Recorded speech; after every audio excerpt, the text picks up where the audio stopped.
So first, if you could define flow, because I don't want to assume the audience knows what that is. And then if you want to talk a little bit about what's actually going on in the brain. So flow is technically defined as an optimal state of consciousness where we feel our best and we perform our best. More specifically, it refers to any of those moments of rapt attention, total absorption. It's so focused on the task at hand that everything else just seems to disappear. Sense of self-consciousness is going to diminish. Time's going to pass strangely. And throughout, all aspects of performance, mental and physical, go through the roof. So that's flow. When psychologists define flow, they take it one step further. They say, hey, the state has 6 core phenomenological characteristics, ways the state makes you feel. I just listed a bunch of them. It's complete concentration on the task at hand, merger of action awareness, the diminishment of self, time passes strangely. We don't feel peak performance. We feel a sense of control. I'm controlling things I can't normally control. And finally, psychologists talk about the experience as autotelic. It's a fancy way of saying an end in itself. It means that flow is so ecstatic, so joyous, so underpinned by addictive motivational neurochemistry that it is one of, if not the most pleasurable experience on earth. And not just pleasure, but meaning and well-being and overall life satisfaction. People who score off the charts for all those things are the people with the most flow in their lives. Neurobiologically, there's an entire sort of suite of things that we are looking at. It stretches from, if you're trying to brain waves, there's a baseline signature for flow, which appears to be sort of between alpha and theta. Is that consistent across everyone?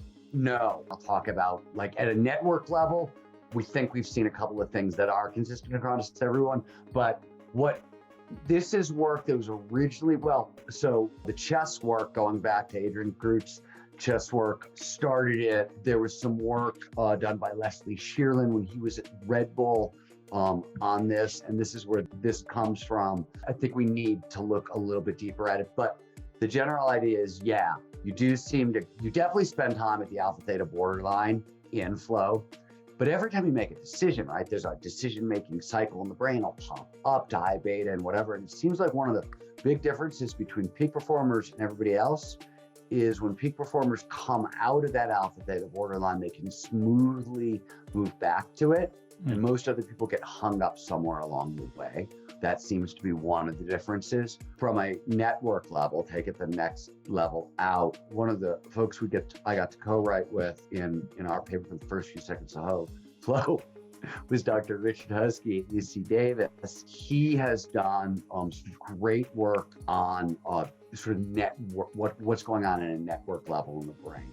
And there is still debate on, are these areas synchronous or are they metastable? But if you ignore that sort of neural dynamics question for a second, what you see is 2 networks working very much in alignment.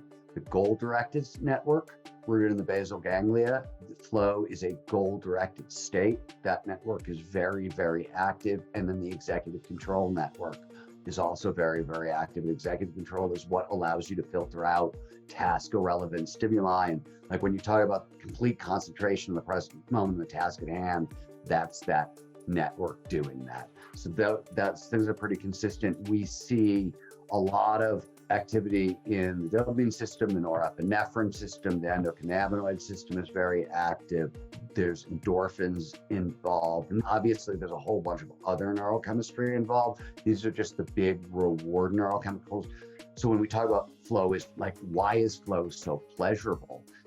It seems we get 5 or 6 of the most potent reward chemicals the brain can produce in really high concentrations all at once, right? Dopamine, norepinephrine, serotonin, anandamide, endorphins. And just to put it in context, romantic love, when we fall in love, that is predominantly, this is Helen Fisher's work, it's not my work, that is predominantly norepinephrine and dopamine. So that 2 of 5 of pleasure chemicals in its group flows, the social shared collective version, the team performing at their best, for example, you'll also start to get oxytocin. So an additional 6 pleasure chemicals. So this is the reason flow is so pleasurable.